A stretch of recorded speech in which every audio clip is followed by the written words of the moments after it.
Done? Donc là, normalement...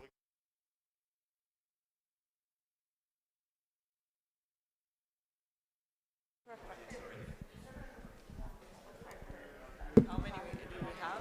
Just 3, because the other one is so.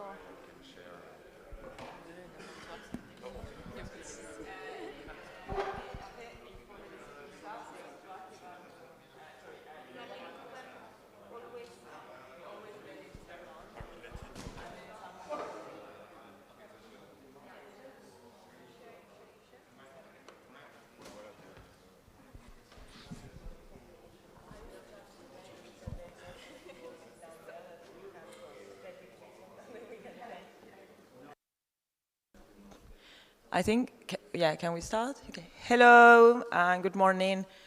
There is no available translation today, so I think I will speak in English or in French, but I think most of the people here speak English. I can personally translate for the speakers that speak Spanish, as I'm from English to Spanish and from French to Spanish, and also the opposite, so I hope that that is fine for everyone. Thank you very much for coming. We don't have enough space for all the speakers, so we will be changing on the stage. Other than Joe from Rainforest Foundation UK, Lara from Minority Rights Group, Mordecai, I am from Survival International, Guillaume Blanc, and Ludvina. There is in the stage Josefa, Shankirai, Simon Council, and Juan Pablo.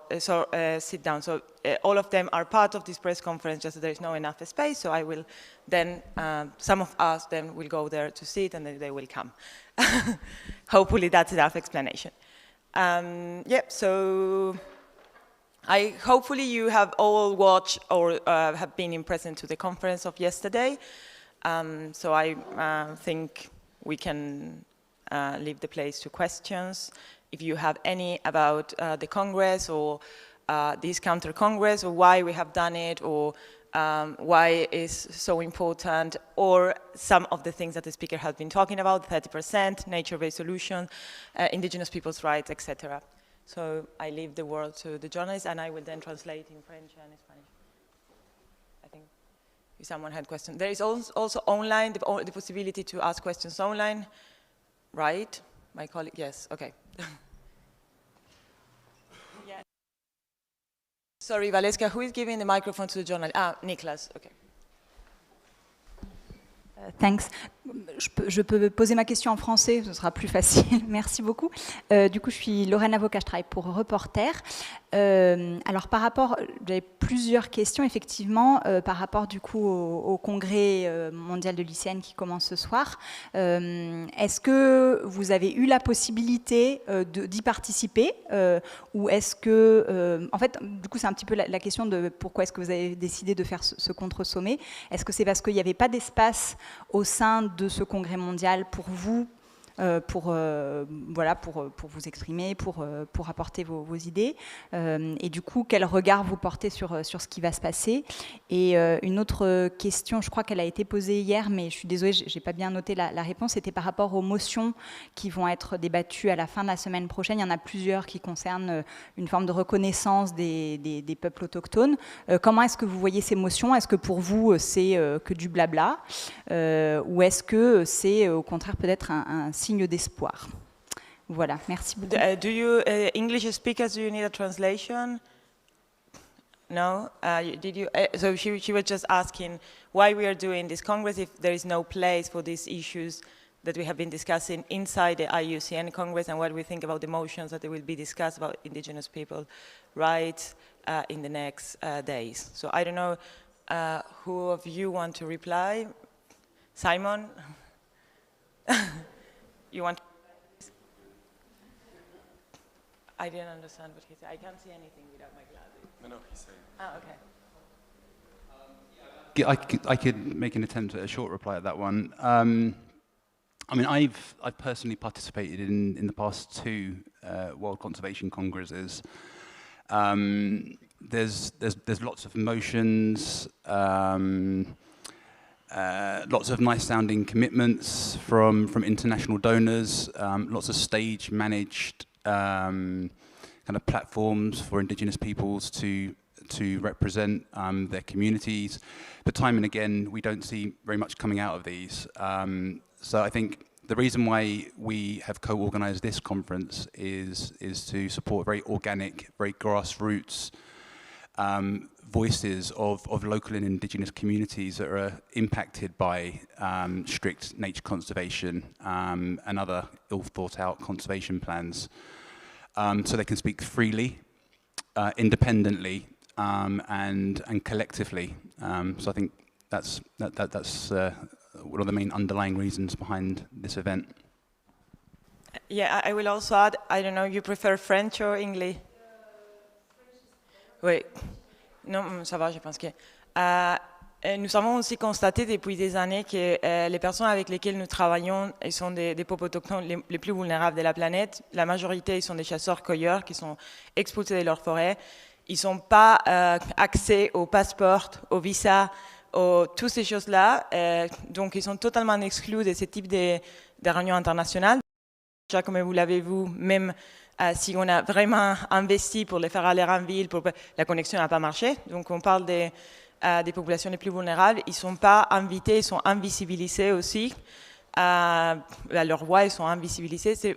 Même quand ils arrivent à raconter leur histoire, cette histoire, c'est une histoire qui ne plaît pas à la IUCN, elle ne plaît pas au WWF, elle ne plaît pas au gouvernement français. Et donc, même quand le gouvernement français, par exemple, est allé au Kassiranga, il n'a pas même visité les communautés. Donc, eux, ils sont allés là-bas, ils n'ont pas même visité les communautés impactées, parce que c'est une histoire que la IUCN, elle ne veut pas raconter, elle ne veut pas écouter. C'est la même chose pour le gouvernement français.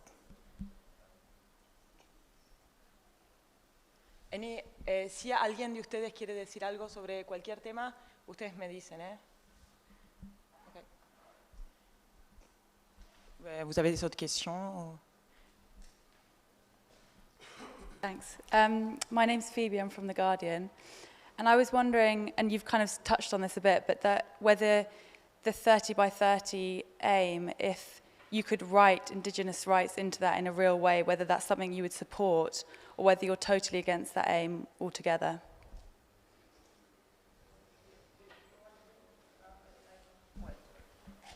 I have been kissing and hugging.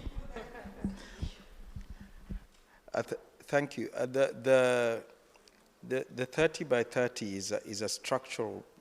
Our problem with it is structural. The structure that is protected areas, and the aim to expand that structure, which has already been harmful at the percentage where it is currently. So I think to do the correct thing, we should change the structure before trying to sort of paint the walls a color that we like, instead of building a different kind of house.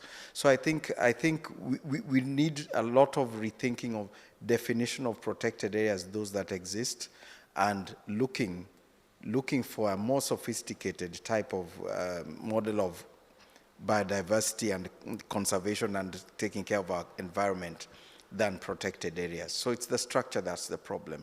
And I think this is where the big organizations have such a challenge, because they find it very difficult to change their own structures, which are built based on this flawed model. So I think we need to rethink the whole thing. We shouldn't try and insert sort of different things that would make it essentially look good, but will not make it actually good. Thank you. Yeah, I mean, I think 30-30 sounds like a very nice soundbite, but I'm not quite sure what the scientific basis is for the target anyway. Yes, it would be more palatable if there was, binding targets on local and Indigenous land tenure in there. At the moment, we're being offered OECMs as a route to achieving more equitable and sustainable conservation models, but OECMs are very ill-defined, and there's still very few guarantees that they won't reach the 30% target through strict nature conservation.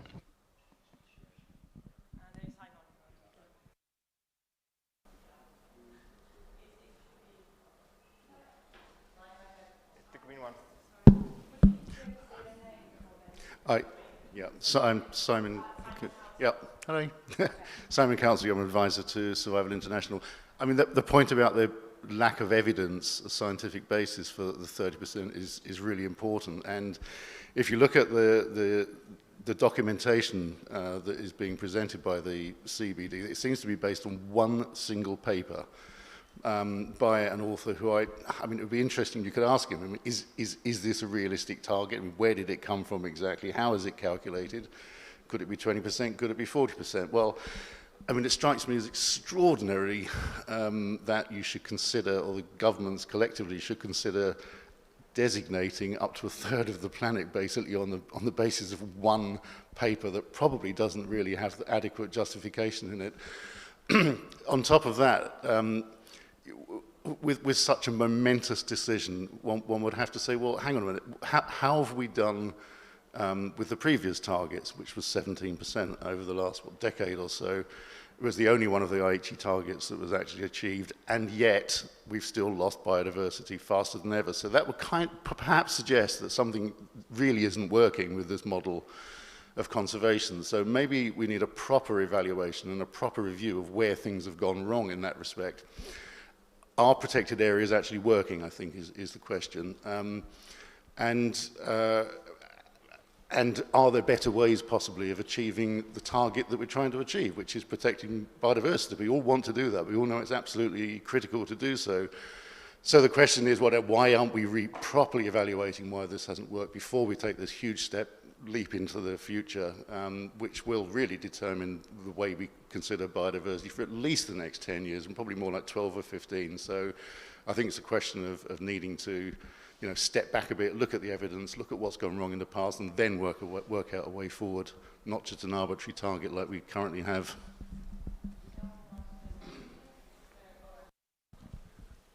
Not just to say it briefly, I think there is two main issues. First of all, it's the power of the words.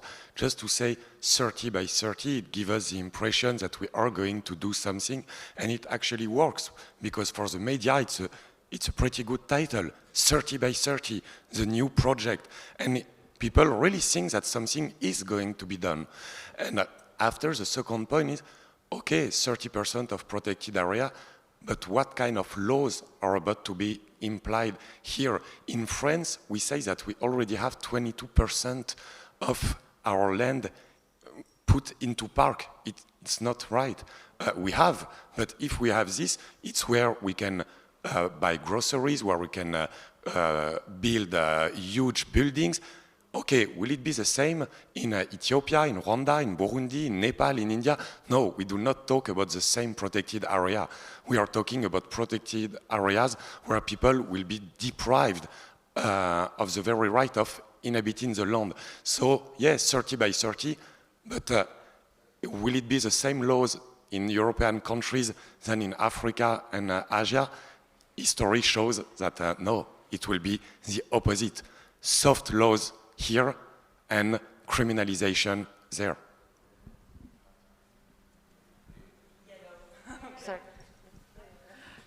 My name is Lara Dominguez. I think all of the points that have been raised are really good. Just the other thing is that there hasn't been any kind of social economic impact assessment for a sweeping measure that up until now we know has caused devastating impacts on some of the most marginalized and vulnerable communities in the world. So I just think we really need to not rush targets through whose efficacy has not been proven. In fact, there's evidence to show that it hasn't been working, but also to really think about the human impact, because that's something that nobody is really talking about. And I think that in general, with any of these measures, whether they be for conservation, development, or otherwise, there's an obligation to undertake social and economic impact assessments in international human rights law. And nobody's talking about obligations and commitments that states already have in binding treaties. And so really, why is that? Why is it that we're not talking about that at all? So yeah, that's just something else that I think really is sort of glossed over and nobody's addressing. Just to add something, well, there is no scientific evidence about the 30%. There is scientific evidence everywhere showing that indigenous territories protect biodiversity better than protected areas. All the studies today, and not studies of survival from the FAO, from Cambridge University, shows that indigenous territories have less rates of deforestation and much more biodiversity. So I don't really understand why they're not pushing for that, and they're pushing for something that there is no scientific basis that actually is going to work. And the scientific studies that are around there are done by people who actually will benefit for the creation of protected areas. There are no independent scientific evidence. So I think that is another point that for us is very important. And then there is another thing, is that if we keep talking about the 30%, we are not focusing on what happened in the other 70%. Where is inside the biodiversity target something about multinational companies, something about overconsumption, something about the exploitation of natural resources? Those are the problems.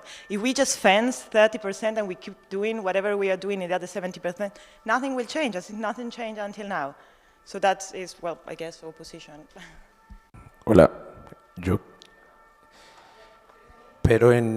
hablo en español o un poco en francés? French is better for everyone, I think. Ok.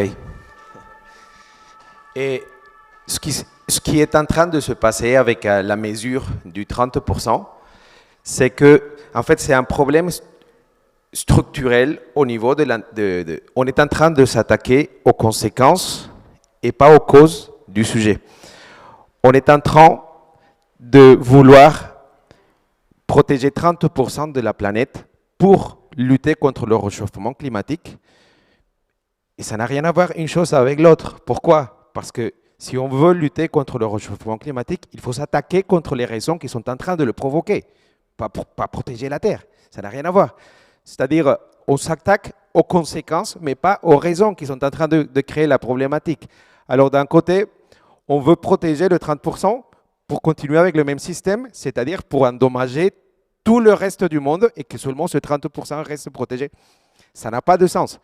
Ça ne démontre pas une transparence dans la démarche de vouloir, soi-disant, protéger le bien commun. Ça démontre une volonté de vouloir se permettre de continuer à faire la même chose qui est en train d'endommager la planète. Ça d'un côté.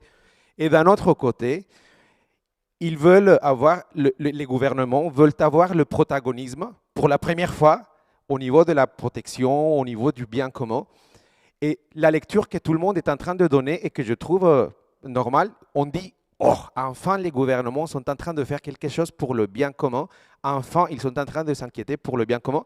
Mais en fait, c'est une mesure de distraction parce qu'ils ne sont pas en train de s'attaquer aux sources, aux raisons qui sont en train de provoquer le problème qu'ils veulent attaquer.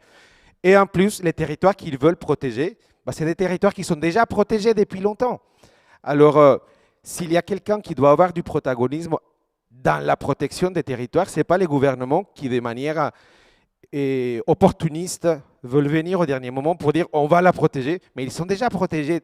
C'est pour ça qu'ils sont dans l'état où ils sont actuellement, parce qu'il y a des personnes, des groupes, des populations, des nations, ethnies, qui ont su les préserver comme ça. Alors, ils sont en train de dévier l'attention du monde vers une solution qui n'a absolument rien à voir avec la problématique.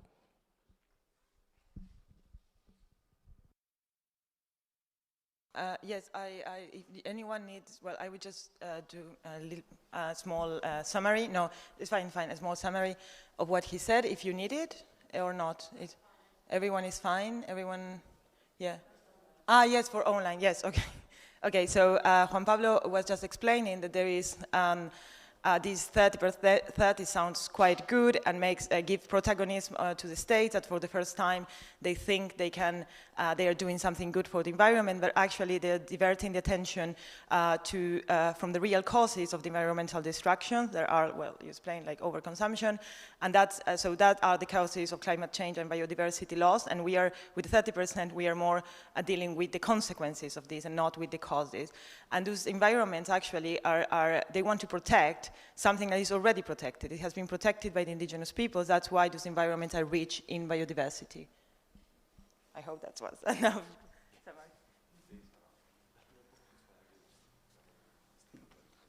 Merci. As I said, si alguien quiere decir algo, medicine.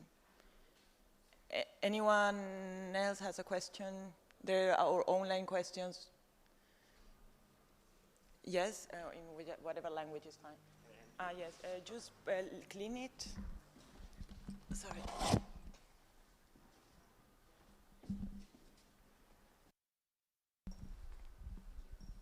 I'm just wondering, so it seems like this year in particular, with COVID being the main crisis that everyone is focusing on, we have the UN Food System Summit, all of these top-down solutions to climate change that are happening, that are really largely being enacted by the global elite. The thing that I keep noticing, though, about all of these solutions is they treat the world like it's a machine. And they treat human society like it's a machine. And I'm just wondering, is there a way that we can communicate almost a more cultural worldview shift to help us move toward a world where we're viewing the world as complex, localized systems interacting with each other in relationship? And how might we frame that? And I'm just curious what you all think of that.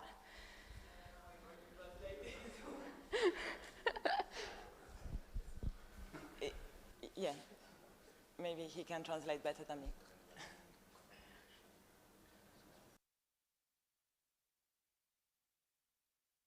Have a go. I think it's a PhD question in itself, but yeah, I'm just. I mean, I should have mentioned before, I'm Joe Eisen from the Rainforest Foundation. Yes, it's a really good question, and I think what needs to be the underlying premise here is the right to self-determination. That needs to form the basis of this. And you know, I mean, there's studies that show that 80% of the world's biodiversity is de facto managed by local and indigenous communities, but they own something like 10%. So unless you start to bridge that gap, find ways of mapping, of securing land title to these areas, then you're only going to get, you know, more of the same, more of the top-down 30-30 targets, nature-based solutions, etc., that are just, you know, the wolf in sheep's clothing, or sheep in wolf's clothing, whatever it is. Yeah. Also to add on to that, I think we really need to look closely at the way we communicate environment, nature, conservation, because that's very important. We are constantly bombarded with this single narrative about nature, about food production, about biodiversity and climate. And as Juan Pablo said earlier on, we are looking for what looks good instead of preventing what is actually causing the problem. And all this is drawn from a narrative. And like Simon just mentioned earlier, some of these huge schemes are drawn from some very obscure ideas. A single paper written by someone in a journal. Some ideas are drawn from a novel like Tarzan, written 1914, which portrays Africa with a white man and wildlife and no black people. These narratives are drawn from some pretty naive places. Some come from Disney movies. But so we need to sort of break down the narrative into much more smaller and complex pieces so that it's acceptable at different levels. I think communication is paramount, and science has been extraordinarily bad or dishonest at communication. Yeah, maybe just to go on what he just said about Tarzan, about Lion King, but yeah, it's exactly this. But when you link this cultural set or play within the institutional frame that is supposed to deal with nature, it's exactly the same thing. Africa is a unity according to the global agenda, but actually no. Within Ethiopia, the highland cannot be managed in the same way that the lowland. Within Kenya, it will be exactly the same thing, depending on the province. But all this, there is a cultural idea according to which Africa was once upon a time natural, and unfortunately, today, overpopulated and degraded. But it's been 2 centuries that Africa is about to die. After 2 centuries, maybe nature should have disappeared. But we have this cultural frame, but the institutional one is also the same. It means that we have one solution, WWF, IUCN, UN. But to have one solution, we need to have only one problem. And so one problem is degradation, erosion, desertification, everywhere, the same thing on the same place. But actually, it's false. So 30 by 30, yeah, it's kind of a solution because we need one solution, so we need one problem. But actually, we need to speak to other culture. Me, I'm working in Ethiopia, for instance. There is no word to say nature. The word in Amharic, it's tefetro, which means what is created and recreated among us. Yeah, we can have global politics to say we are going to do something about nature, but the farmer who is supposed to be helped, he doesn't even understand what they are going to do with this, because for him nature is not something that exists. So I don't know for the shift you are hoping for, but what we can say surely, what we are doing will never work. So Lara Dominguez, just a final point, which is, I think speaking about narratives and who we consider to be authorities that we listen to, right? Because there's power that's embedded in every level of this system that we have. And so I really think that we need to break away from some of these systems where it's the same people talking about the same thing in an echo chamber all the time, and actually make an effort to go to the indigenous peoples and the local land-dependent communities that have been living on the lands that are probably like the most biodiverse in the world and that are probably going to be captured through this like protected area scheme, and actually ask them, what do you think works? And the other thing I would just say is that it's unlikely that one global system is going to be able to fix the problem at every level. Each area is going to have its own particularities, its own issues, its own strategies that are likely to work, and the people who are most likely to be able to tell us what is going to work in a given situation are the very people who have been living there for centuries, if not thousands of years, and have been thriving alongside nature. So I really think that that's an important point.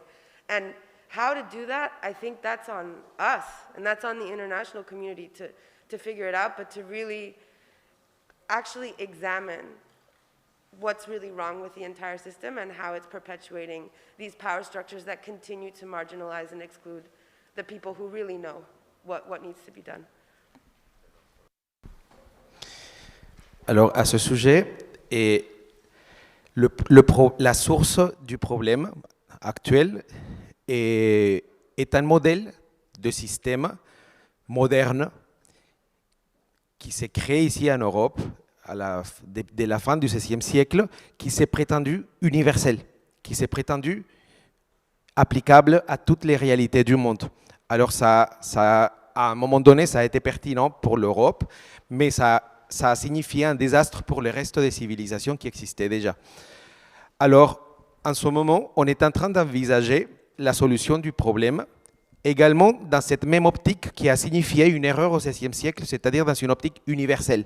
Depuis cette arrogance de la modernité, on est en train d'essayer de trouver une solution à l'intérieur du cadre où se trouve le problème. Et on a oublié de regarder ces autres épistémologies, ces autres cultures qui ont voulu être exterminées ou occultées par cette machine qui s'est imposée et qui, par exemple, comme les peuples autochtones comme nous, dans la praxis, on se révèle être aujourd'hui un exemple de succès, par exemple, au niveau de la façon de se considérer à l'intérieur du cosmos, avec la nature, etc. Ce n'est pas des choses qui sont écrites, ce n'est pas des paroles, c'est des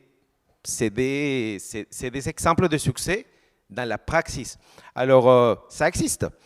Et ça ne veut pas dire qu'on doit tous partir à la forêt en ce moment, mais c'est un changement d'épistémologie radicale, c'est-à-dire de ne pas voir essayer de voir la solution depuis le prisme de l'eurocentrisme moderne, mais d'essayer de se tourner plutôt vers essayer de les trouver vers d'autres épistémologies qui, en plus, de par le vécu, bah, on démontre qu'on pourrait être un exemple pour sauver l'humanité de l'hécatombe dans laquelle on se dirige, en fait. Maybe in English, if it can help with my accent. So, no problem. I will kill English a little bit more.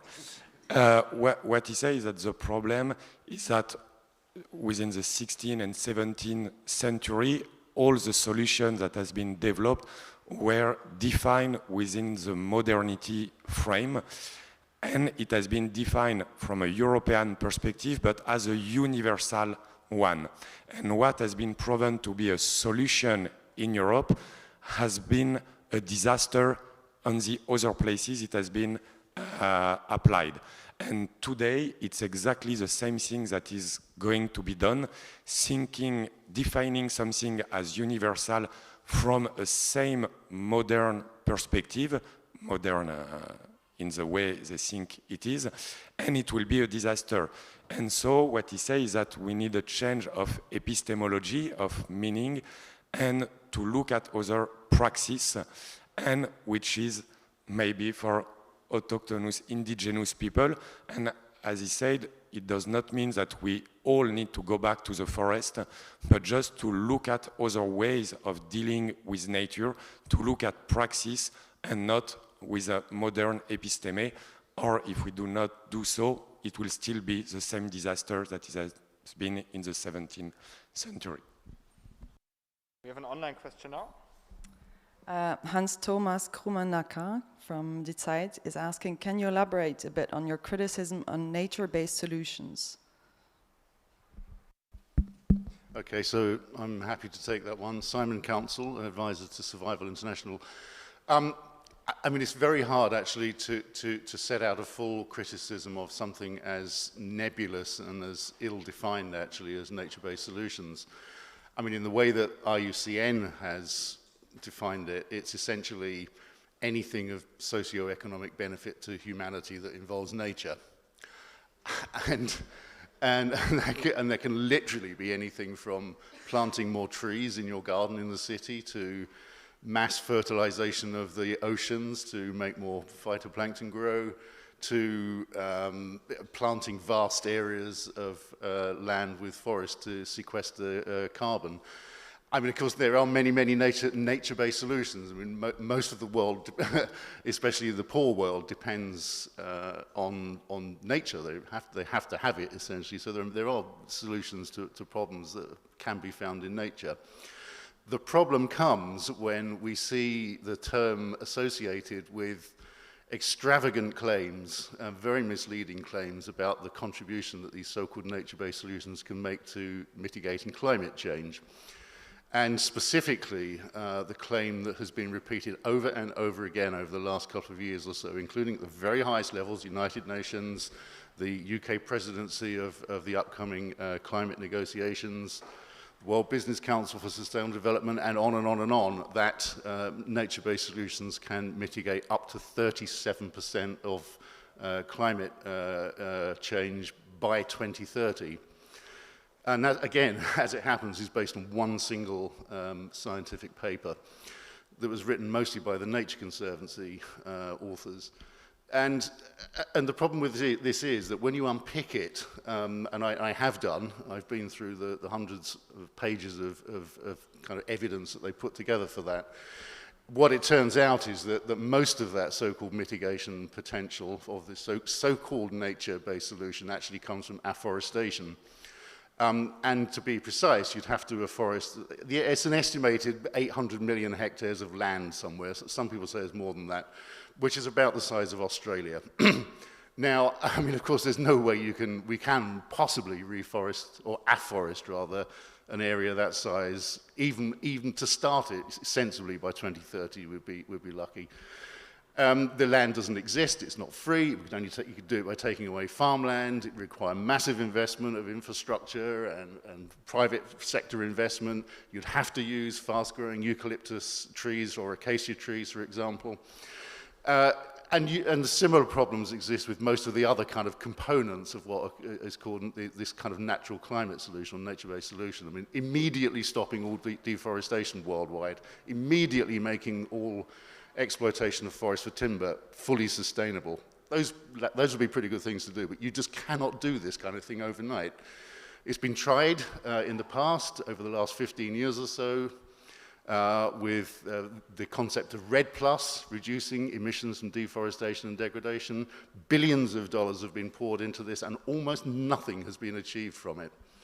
So that's the kind of underlying, is that the claims that are being made for it just are completely extravagant, misleading, and actually rather dangerous, because if it gives us the belief that there is an alternative to rapidly reducing fossil fuel emissions, then I think we're going on a very, very dangerous path. And I fear that we're going to see this moving to the center of the climate negotiations come November and the next UNFCCC meeting. The other thing about it is, of course, that whilst this idea has actually been the creation of international conservation organizations, and it was, it's been very quickly seized on by the big polluting companies, the oil companies in particular, companies like Shell, BP, Equinor, Eni, Total, of course. They very much like this because it provides them with a way of not having to reduce their own economic activities. Planting trees, they claim, is offsetting their emissions, making them net zero or heading towards net zero. And this is what they're starting to do. Total, for example, planting a 40,000 hectare, what they call forest, is actually a monoculture plantation that is going to be logged in the Republic of Congo, starting very soon. So these kinds of things, not only do they provide a very easy policy get-out for governments that don't want to have to make these difficult decisions, they're also providing a perfect kind of greenwashing opportunity for polluting industries. So that is why I think they have to be extremely cautious about how the term nature-based solutions is being used. And yeah, that basically from Simon, but just to add is, not only is the sequestration potential of nature-based solutions vastly overestimated and doesn't consider any of the political, economic, social, and logistical challenges of implementing things at this scale, it doesn't take into account nature's reducing capacity in a changing climate. I mean, we're already seeing a lot of these tree plantations in California, for example, that, you know, the likes of Microsoft have bought credits from literally going up in flames due to the fires there. So it doesn't work on that front either.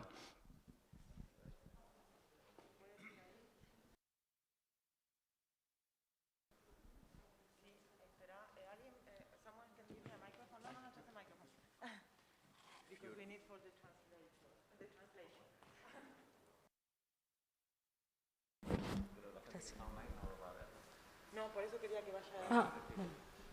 Someone can gently.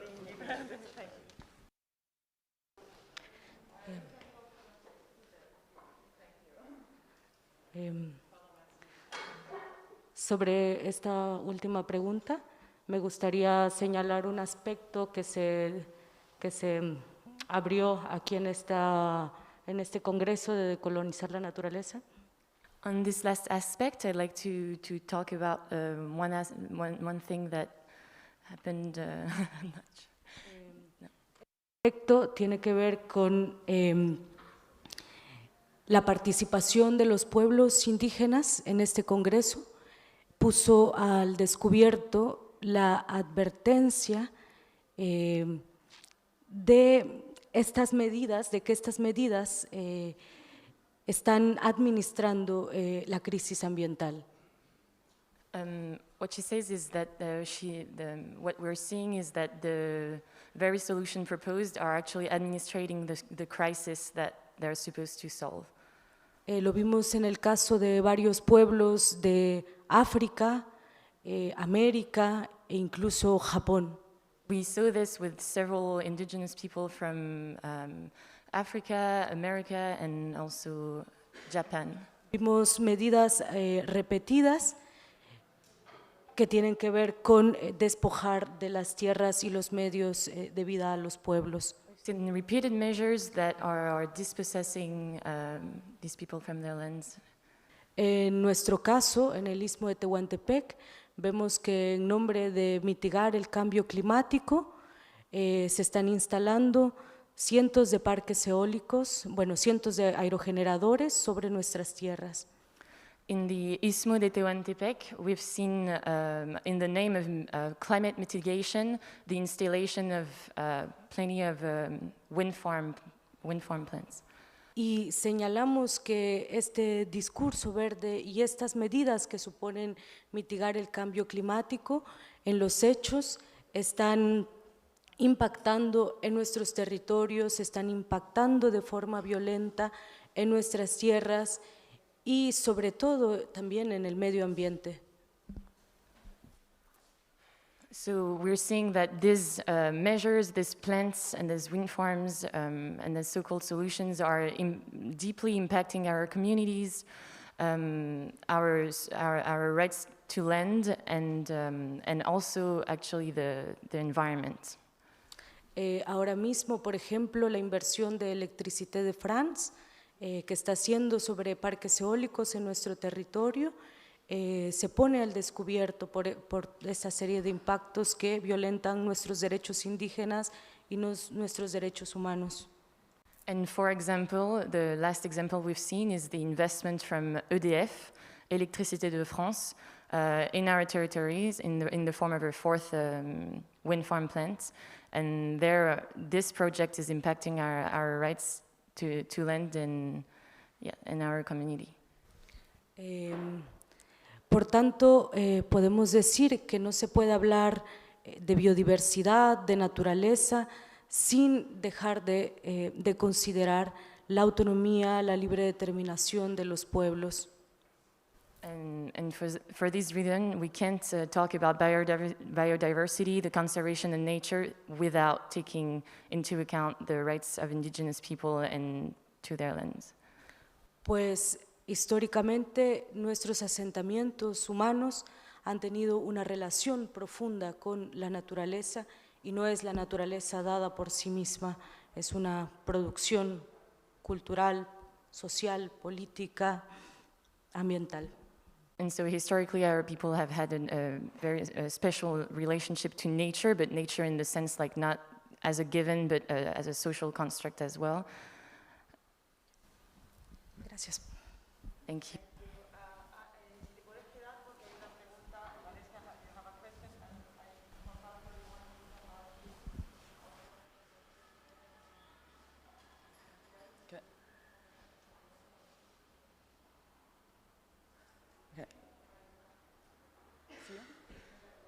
Anina Lassen is asking, what alternatives are there from an indigenous perspective for the 30 by 30?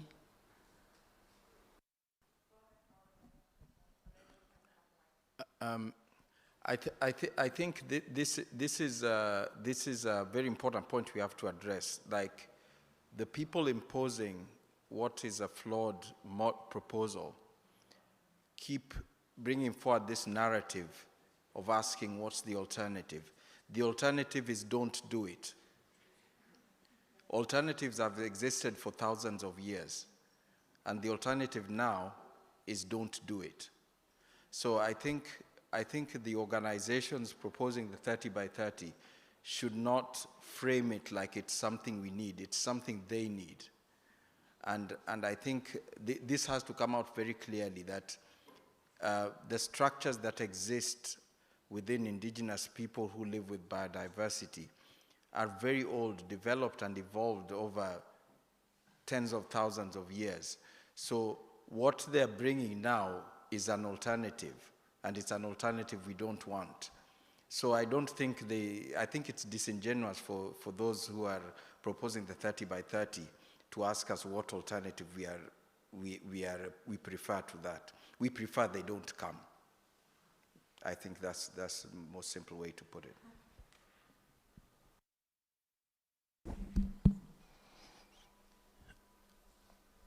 il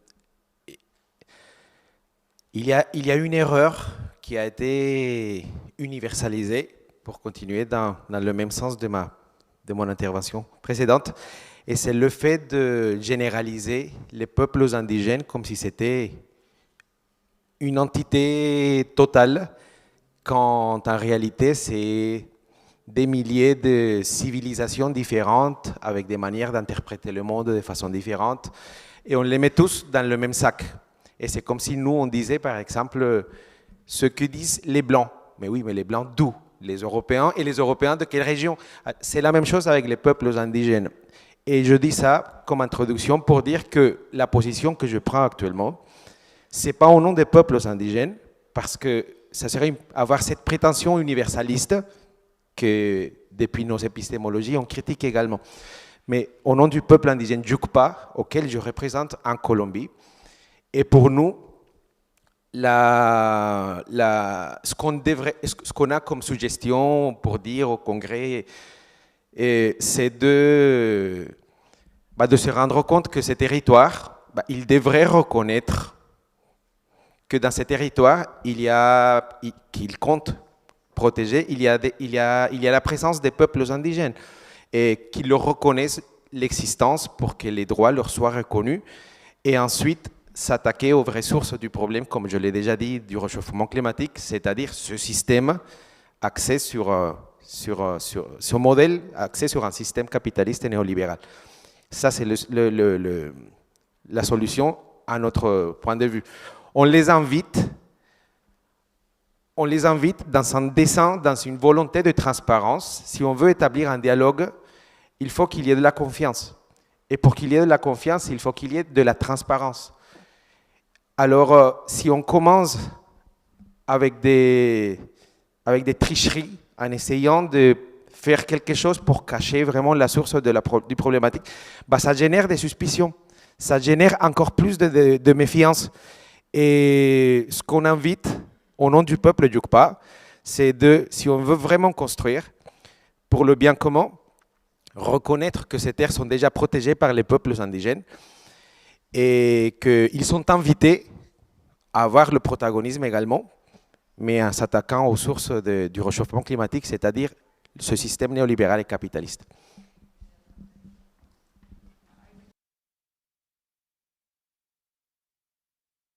Summary of what he said for people following online. So Juan Pablo said, first of all, we can generalize what are the solutions to this, or the alternative to the 30% from all indigenous people's perspective, because there are a lot of indigenous peoples and everyone is different. But he talked about his own perspective and the one of his people, and saying that the first thing they have to do is to recognize that those lands are already protected. There are the indigenous peoples who are protecting the lands. And an alternative also is to attack the roots of the environmental destructions with our capitalism and neoliberalism. Very, very brief, but anyway. And let me just say, I mean, I'm, as a white Englishman, it's certainly not for me to say what indigenous alternatives to 3030 should be, but I mean, just to say there was a recent study done by our sister organisation, Rainforest Foundation Norway, that found that just 0.1% of climate funding actually went towards indigenous land rights, 0.1%. Instead, what we have is an industry of hundreds of millions of dollars going into bilateral and multilateral institutions, huge international NGOs, with their overheads, and only 0.1% actually makes it to the ground where it's most needed. If you increase that to 1% per year, that would be, you know, $300 million that could do a lot of good. So I think that's a really important point to make.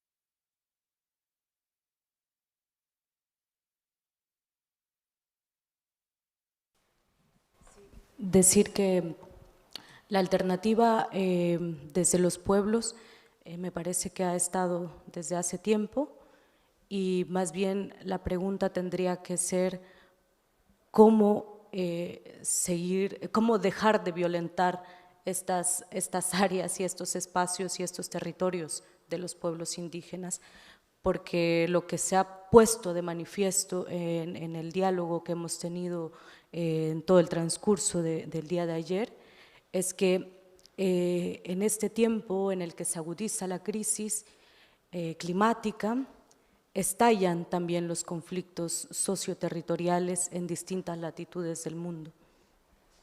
Yes, so I'll try to resume. So the alternative for her, like the indigenous people have put it forward for thousands of years. So instead, we should ask the question of how to stop to encroach and yes, on these territories. Y lo siento mucho por la última parte, no sé si cómo resumirla. Que estallan conflictos territoriales, que están estallando conflictos territoriales. Yes, and because right now, like these lands, there is like territorial conflicts on these lands, and this is also a problem to address, and a potential solution also to address those conflicts.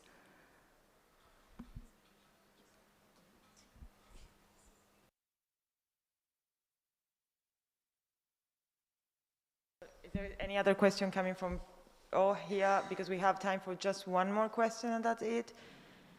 Or online, we can close here, Valeska. Okay, you have time to think if you have a question. Juan Pablo replied. That's it, I think. Well, if you want individual interviews with the speakers that are here, just reach Valeska and she will, who is that woman, and she will organize interviews.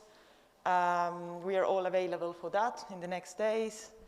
And I also have to please report about this because we really are missing, I don't know why, press coverage about these terrible abuses happening in the name of conservation. It's years that we have been fighting for getting an article in the main newspapers and media, which is a pity because these people are the people we are talking about, and the people also here we are talking about terrible human rights abuses, but it's not only about the human rights abuses, which is already a big deal. This is about our planet, and the 30% is not going to fix anything. So I invite you to write and talk about it. Thank you very much.